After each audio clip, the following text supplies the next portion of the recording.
Hello, everyone. Welcome to the Newsbrowse News broadcast. US President Donald Trump has issued a direct shoot-to-kill order for any Iranian boats found laying mines in the Strait of Hormuz. And a statement posted on Truth Social, Trump declared he had instructed the U.S. Navy to take lethal action against such vessels, emphasizing, "There is to be no hesitation." He also confirmed that American minesweepers are currently engaged in clearing the strategic waterway. The Strait of Hormuz has been largely closed to maritime traffic since the escalation of the conflict between the U.S. and Iran in February.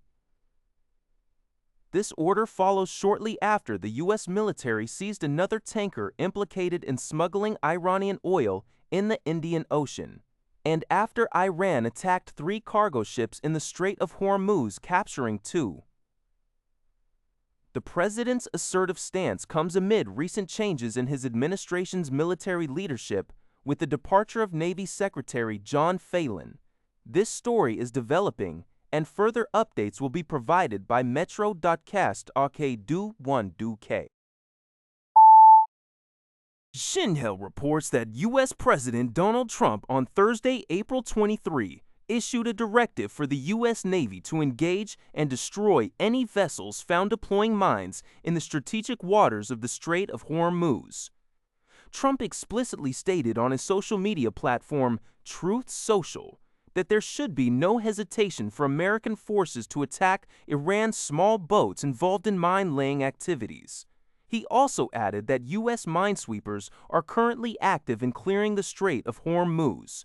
This order underscores a heightened state of alert and a strong posture against perceived threats to maritime security in the critical waterway.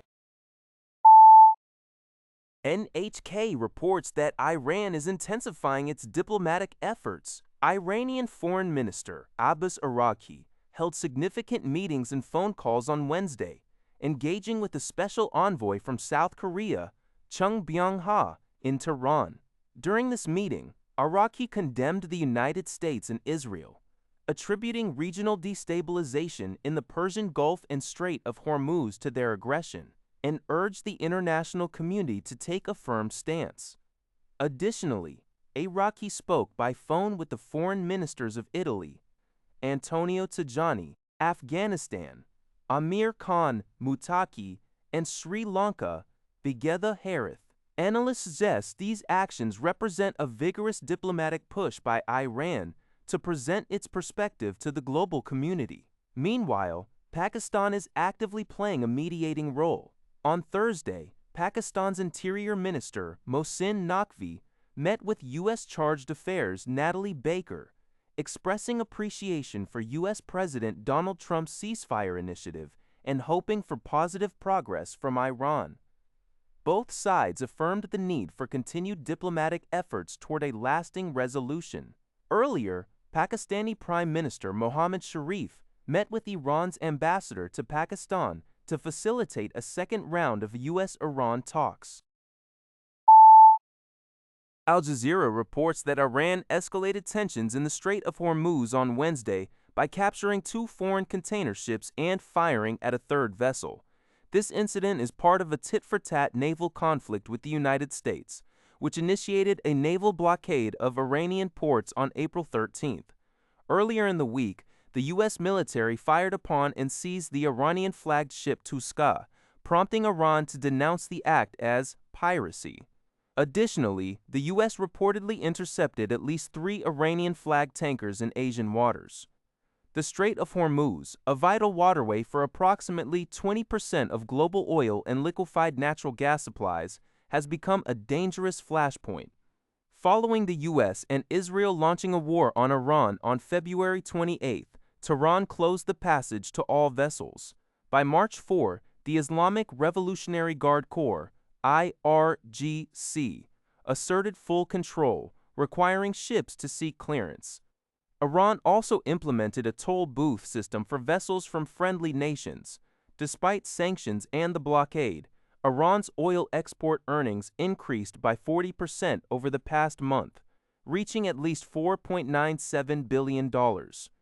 Iranian First Vice President Mohammad Reza Aref stated that security of the Strait of Hormuz is not free, emphasizing that a full ceasefire is impossible without the U.S. lifting its naval blockade. Experts view the situation as mutual brinkmanship or a high-stakes game of poker, warning of the significant risk of wider escalation. Al Jazeera reports that a head-on collision involving two trains occurred in Denmark on April 23, 2026. The incident resulted in several passengers sustaining critical injuries.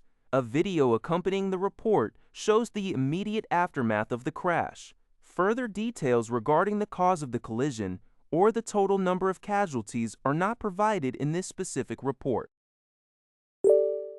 That's all for this video. Thank you for watching. See you in the next video.